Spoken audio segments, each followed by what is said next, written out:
देखिए, सरकार पर दबाव तो बनता है, प्रशासन पर दबाव बनता है कि बिहार के लोग उनके साथ खड़े हैं। आप जबरन किसी को नहीं फंसा सकते, आप जबरन टॉर्चर नहीं कर सकते रिमांड के नाम पर। तो ये दबाव तो निश्चित रूप से बनता है, क्योंकि सरकार तो जनता की है ना, और जनता से ही बनती है ना। सरकार अपने घर वालों का वोट लेके तो सरकार नहीं बन जाती। ऐसा होता तो सब लोग अपने के साथ नहीं देते, और सही का साथ देने से बिल्कुल मुड़ते नहीं है पीछे। हमारा तेजस्वी जी के साथ में अच्छा संबंध था। हमने उनको भूमिहार ब्राह्मण समाज का मंच भी दिया, उनको मुख्यमंत्री बनाने की घोषणा भी की थी, और दही चूड़ा समीकरण का नारा भी दिया था, जो कि नेशनल न्यूज बना था।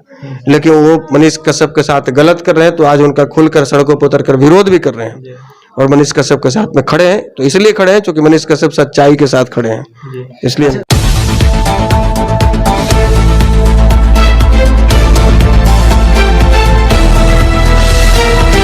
हमारे साथ बैठे हैं आशुतोष जी, जो कि पटना से चल के आए हैं मनीष जी के घर पे, और वहाँ की हालात जो कि आपको पता होगा कि यही बिहार बंद करवाए थे 23 मार्च को, और सभी चीज इनसे जानने की प्रयास करेंगे। इनको पार्टी के भी लोग को जेल में ले गया था, इनको भी पकड़ा गया था। हालांकि पूरी चीज इनसे जानने की प्रयास करेंगे। सबसे पहले आपको स्वागत है। बहुत धन्यवाद आपको और आपके तमाम दर्शकों को हमारा नमस्कार। अच्छा, आप सर ये बताइए, जो आप बिहार बंद कराए थे तो क्या क्या दिक्कत का सामना करना पड़ा? देखिए, हम लोग तो लगातार शांतिपूर्वक बंदी की अपील किए थे, और हमारे लोग शांतिपूर्वक बंदी किए भी। कहीं से भी कोई किसी प्रकार के कोई क्षति का मतलब कोई नुकसान का कोई खबर नहीं आया।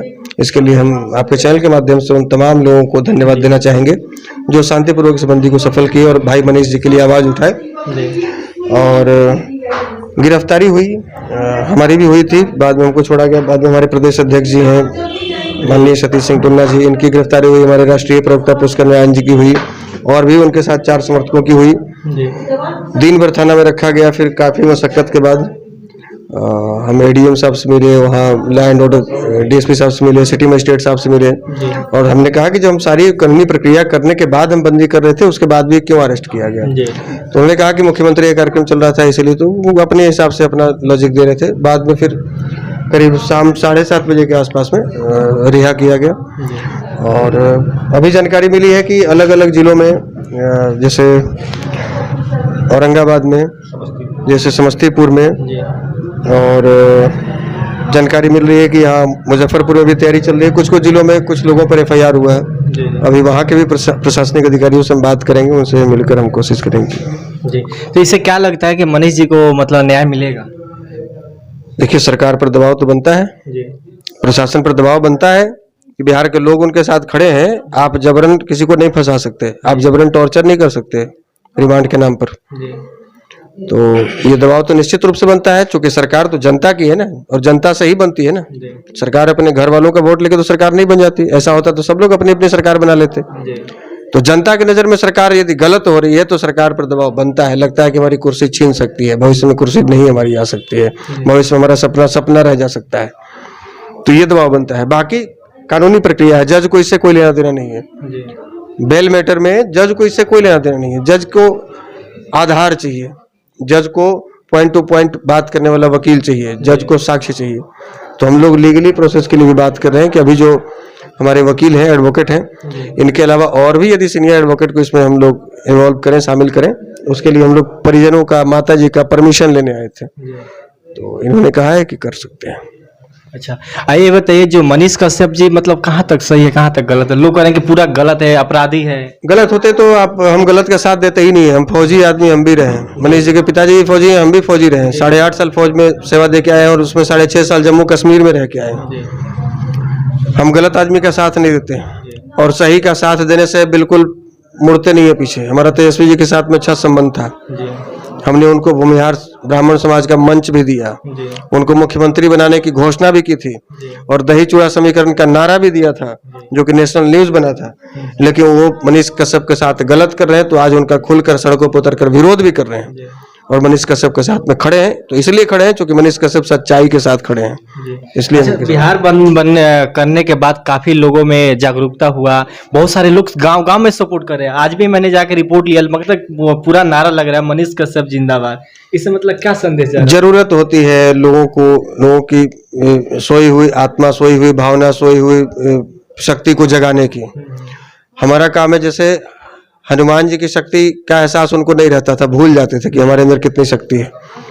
जामवंत जी याद कराते थे। इसी प्रकार हम लोग, मनीष जी जैसे लोग पूरे बिहार में घूमकर बिहार के लोगों को उनकी शक्ति का एहसास करवाते हैं कि जिस बिहार में 65% से अधिक आबादी युवाओं की है, उस बिहार की वो स्थिति है कि बिहार मतलब बेरोजगार पैदा करने वाली फैक्ट्री, बिहारी शब्द मतलब गाली। इसी बात का तकलीफ ना हमको है और इसी बात का तकलीफ ना मनीष जी को है, और हम लोग यही बदलाव के लिए संघर्ष कर रहे हैं। लाख प्रेशर बना ले, हम लोग टूटने वाले हैं, झुकने वाले नहीं है। हम लोग वो उस धातु का बने हुए हैं कि टूट जाएंगे लेकिन झुकेंगे नहीं। संघर्ष कर रहे हैं, संघर्ष जारी रहेगा। अच्छा, बिहार बंद करने के बाद आगे फिर नहीं उनको न्याय मिलता तो फिर आप आगे क्या कीजिएगा? आगे हमने तैयारी की है, कुछ दिनों का हमने अल्टीमेटम दिया है, नहीं हुआ तो हम लोग इसी चंपारण की धरती से, इसी बेतिया से जहां मनीष कश्यप जी जन्म लिए हैं, जिस धरती से महात्मा गांधी ने अंग्रेजों को खदेड़ा, इसी धरती से हम उस सरकार की ईंट से ईंट बजा देंगे, उसके ताबूत में आखिरी कील ठोक देंगे और यहाँ से पैदल मार्च करते हुए, चाहे 3 दिन लगे 4 दिन लगे, हम पटना के राज्यपाल भवन तक जाएंगे। राज्यपाल को ज्ञापन सौंपेंगे कि इस मामले को केंद्र सरकार के हवाले किया जाए। केंद्र सरकार जांच बैठाए और भी बड़ी बड़ी जांच एजेंसियां हैं वो जांच करें। बिहार सरकार से फिर हमको कोई उम्मीद नहीं रहेगी। अच्छा, जो नेशनल मीडिया में जो खबर चल रही है मनीष कश्यप को लेके, उससे कहाँ तक सही है? कुछ न्यूज चैनल सही भी चला रहे हैं, 1-2 न्यूज चैनल हैं जिनका नाम अभी हमने लिया था, न्यूज 18 बिहार झारखंड, आपके चैनल पे भी ले रहा हूँ, वो गलत चला रहे हैं, लगातार चला रहे हैं। हम अल्टीमेटम दे चुके हैं, फिर दे रहे हैं कि सुधर जाइए, नहीं तो अगला टारगेट आपका कार्यालय में तालाबंदी करवाना है हमारा।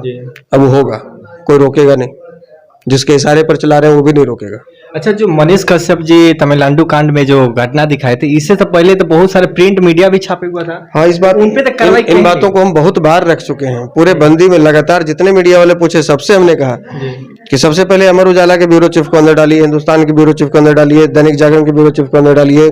जितना नेता लोग सदन में विरोध कर रहा था, वॉकआउट कर रहा था, उन तमाम नेताओं को उठा के अंदर डालिए। सबको ही वही पूछताछ करे। जितने लोगों ने ट्वीट किया था, जितने लोगों ने फेसबुक पे डाला था, सबको डालिए। अकेला मनीष कश्यप क्यों? इसका मतलब है आप व्यक्ति विशेष को टारगेट करके कार्रवाई कर रहे हैं और उस व्यक्ति विशेष से आपको समस्या है। उनके समस्या इसलिए उनको टारगेट जी। अच्छा, एक सवाल आपसे ये पूछ रहे हैं, आज उनके मम्मी जी से मिले, इनके घर पे आए तो कैसा लगा?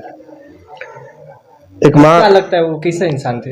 एक माँ को देखकर तो हम क्या बताएं, हमारे पास कोई शब्द नहीं है कि माँ के मन में कितना तकलीफ है इस बात को लेकर कि जिसका बेटा मतलब जीरो से हीरो बना हो, शून्य से शिखर पर पहुंचा हो, फर्श से अर्श पर पहुंचा हो और उसको जबरन फंसा कर भेज दिया जाए। उस माँ पर क्या बीतेगी? एक साधारण नालायक बेटा के लिए भी माँ के दिल में प्रेम होता है। ये तो ऐसा बेटा तो बहुत नसीब वालों को मिलता है। लेकिन हम लोग ये कहने आए थे कि आप ये मत समझिए कि आपका बेटा एक जेल में है तो बाहर कोई नहीं है। हमारे जैसे लाखों बेटा अभी बाहर हैं और जब तक आपके उस बेटे को बाहर नहीं निकाल देंगे तब तक हम लोग चैन से सोएंगे नहीं। अच्छा, पूरे बिहार वासियों से क्या कहना चाहते हैं लास्ट में? सच के साथ खड़े रहिए, सच के साथ खड़े रहिए और सच बोलना सीखिए, तब बिहार बदलेगा। और यदि सच के साथ खड़े नहीं रह सकते, सच बोलना नहीं जानते, तो फिर बिहार की दुर्दशा पर सरकार को कोसना बंद कर दीजिए। इसके दुर्दशा के जिम्मेवार आप स्वयं होंगे, कोई और नहीं होगा। देखिए।